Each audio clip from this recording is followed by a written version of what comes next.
Longview City Council also received a presentation on a potential safety audit of a public works department. You may remember this. It's in response to a March incident when a city worker was killed on the job.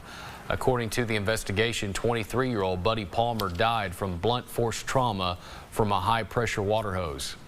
It's hard to go through something like that as a city and feel that as a community that cares for each other and not want to make sure that we're doing everything we can to make sure our employees are safe. And so council felt that, and that's why they ultimately wanted to move down the path of bringing in a third-party professional to look at everything we're doing, to look at our procedures and our policies and our practices and our leadership and our culture.